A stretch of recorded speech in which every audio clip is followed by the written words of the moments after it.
Hey everybody, Scout Crafty here again. It's Friday, TGIF. You made it through another week. Hope everything's going good. We're getting close to the holidays. You know, things are starting to get buzzing around here. A few things I want to talk about today. Remember we were talking about Proverbs, about how you could learn a lot from just Proverbs. And one of my favorite Proverbs is, it's not what you know, it's who you know.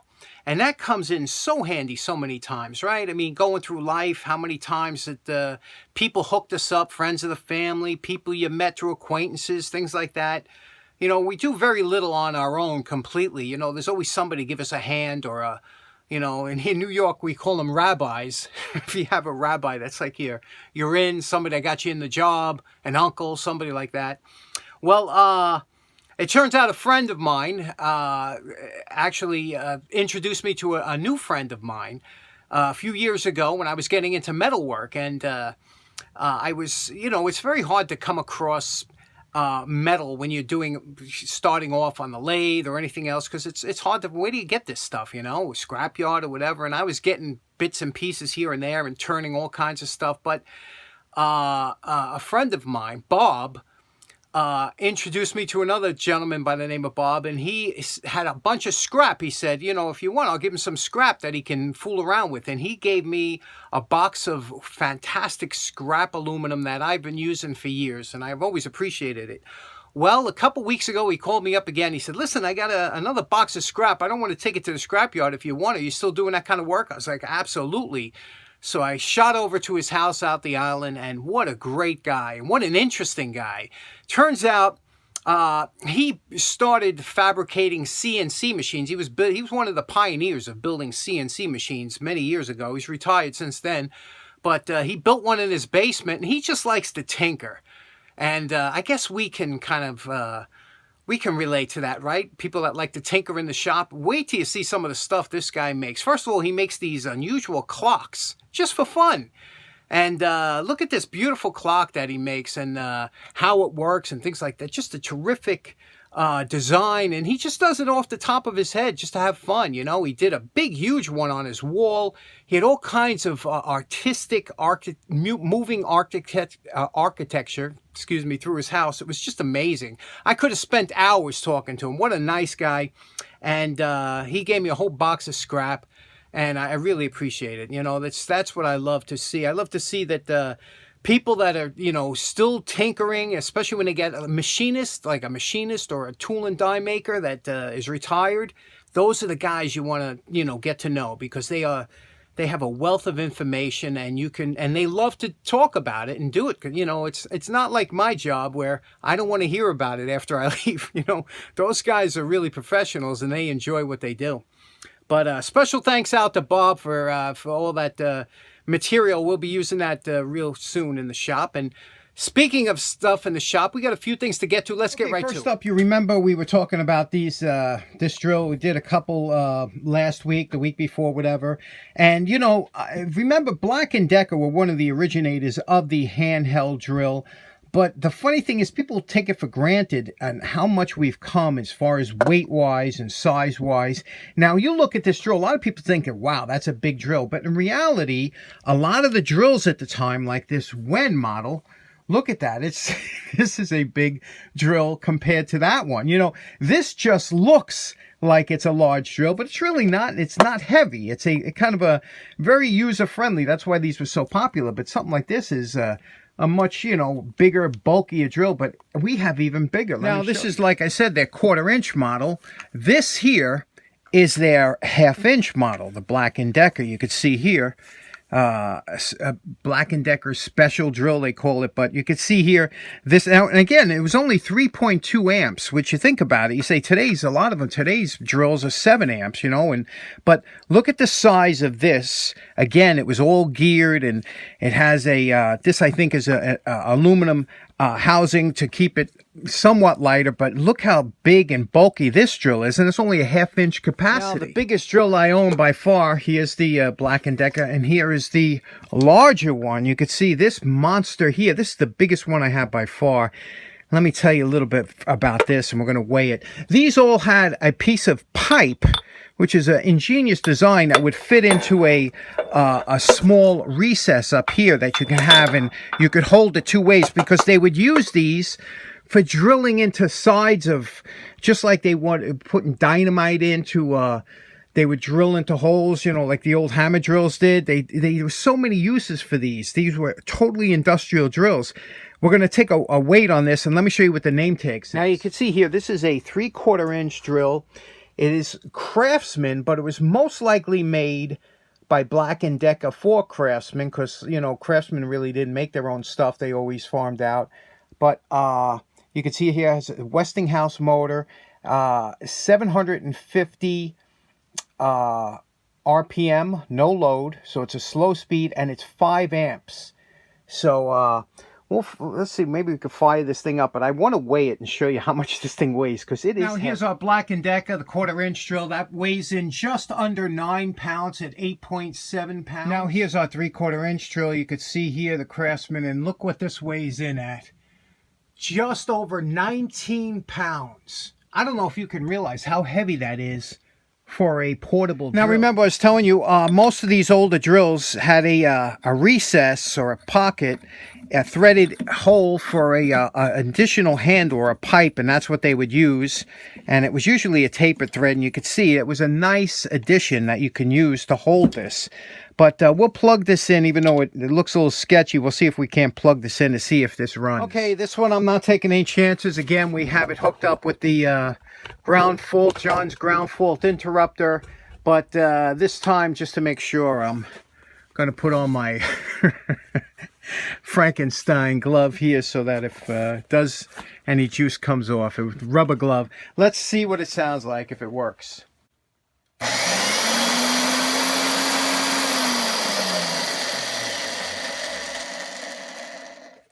Okay, you can see it works fine like they always do. Tremendous torque on this thing. You could feel it. Remember, this is all gears in here. It's a whole, you know, that's what they did to make up for the lack of power they had. They made higher gear, but it sounds fantastic. Other than that cord, you know, it really sounds good.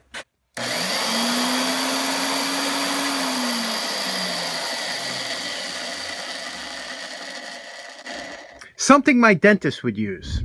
Now you know why those old-timers had grips like steel, like iron. You ever shake one of them old-timers' hand? They were like, you know, it felt like you're putting your hand in a rock. That's because they were handling stuff like that all day. It's pretty amazing. Anyway, let's get back to those pliers we did last week. I'll show you what I mean. Okay, last week we fooled around with these, and a lot of you, you know, enjoyed it. I don't know why. I guess you enjoyed seeing something taken from one to another. But I had these on deck.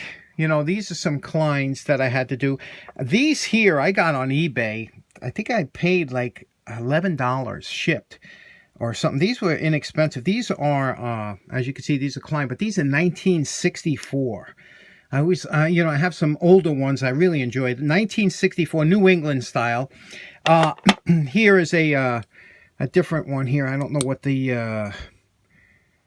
RECM. I don't know what the date code is on this, but I bought these on eBay a couple years ago. And the reason I bought these, the funny thing is that I bought these because the guy who listed them is Elk Tools, E-L-K. You see E-L-K? Elk Tools. And I was like, wait a minute. That's not Elk Tools. That's Klein, because they used to put Klein around this way, you know, K-L-E-I-N. You see it? So they mislabeled it, so I got these for a song, but that's funny, right? So I was going to use the Klein coats for one of these that we were going to do up, but you wanted to see the Klein coats on these. It looks like a same thickness handle. They should go on nicely. Let's put them on, see what they look like. Okay, here we go. We put them on here. However, we got a little issue here. First of all, because they don't have the accentuated curve of the handles of the Klein, they're not fully seated on top there. You see that little gap? There's a little gap up there. Not good.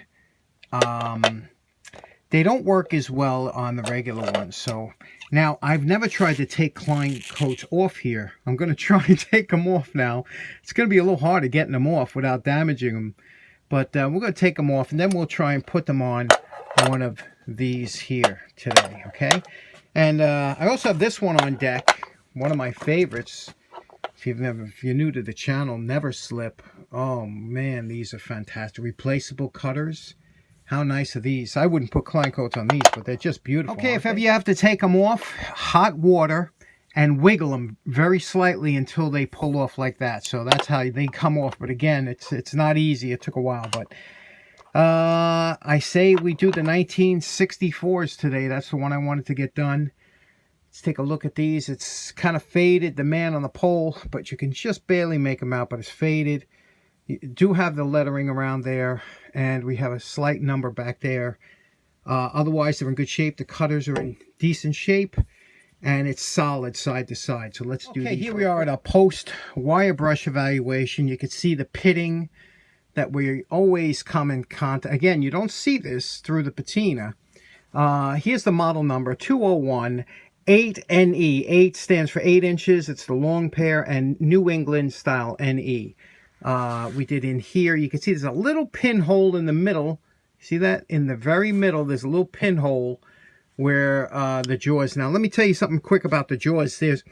You can sometimes touch up the jaws to make them a little bit sharper so that they cut easier. But once this loses material, these pliers are actually made to be consumable. So after these wear out, you're supposed to turn them in and, you know, get another pair. So there's really nothing you could do when they get too bad. You can see, like I said, the pitting around here, inside here. Now, we want to get this shiny, but it don't have to be crazy because it's going to be under the Klein coats, but you want it to see. And we want to keep as much of this as we can. This is the hardest part here, but the New England's always nice to do on the belt sander because the curved edges. So let's get to that.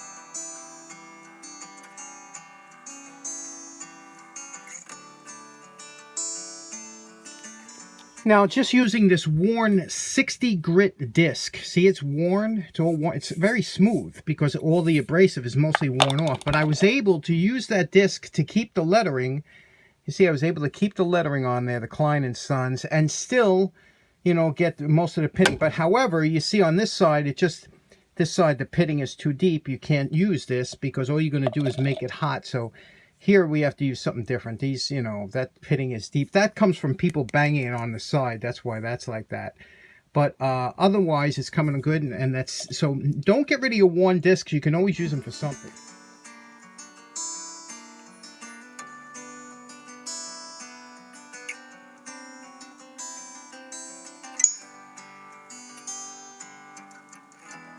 Okay, these are coming along very nicely. Pretty much finished with them. You can see here how nice the lettering remained on here, and respectable shine on here, both front and back. Okay, now I was going to do some jeweling on the back. I'll have to show you what that looks like, but you can see here these are LNE. Okay, that's the third quarter of 1964. That's what Klein put a 3-letter code on a lot of their pliers, so that's nice to know that 1964. Let's take a look at these. They are absolutely beautiful. I didn't wax them or anything yet, but just beautiful, aren't they? Now, I did do the handles, but I didn't go crazy because we're going to put the Klein coats on. And but first we want to see about jeweling the back here, because it's a good way to mark it. I don't know. First, let's get the Klein coats on. Now, to put the Klein coats on, we immerse them in hot water, very hot tap water.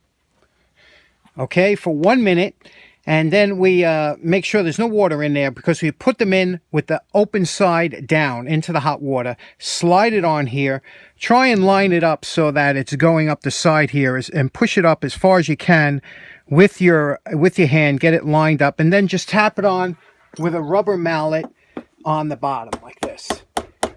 Making sure that you're checking that these are going on straight. You can always adjust them a little bit when they're halfway on, but once they get on, it's hard to adjust. And then once you have it where you know it's right, just bang it all the way on till it can't go anymore, and they'll seat nicely on there. And we're calling this project done. Quite happy with the way these came out. Again, respectable shine.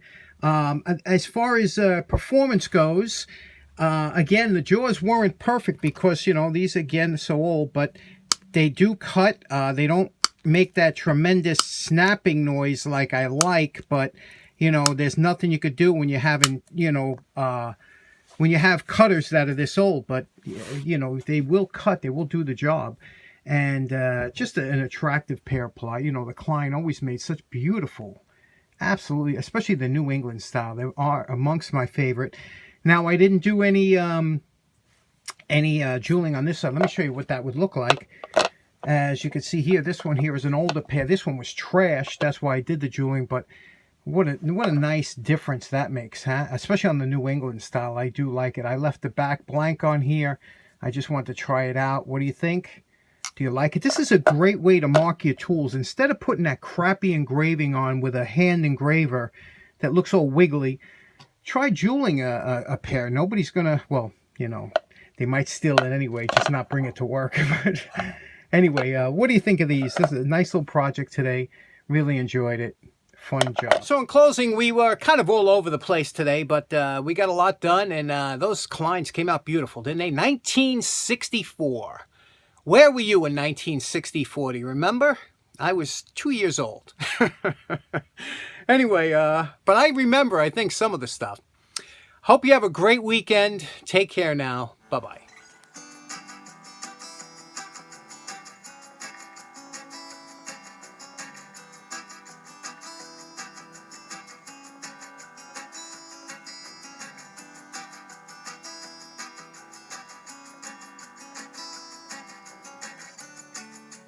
But this is seconds.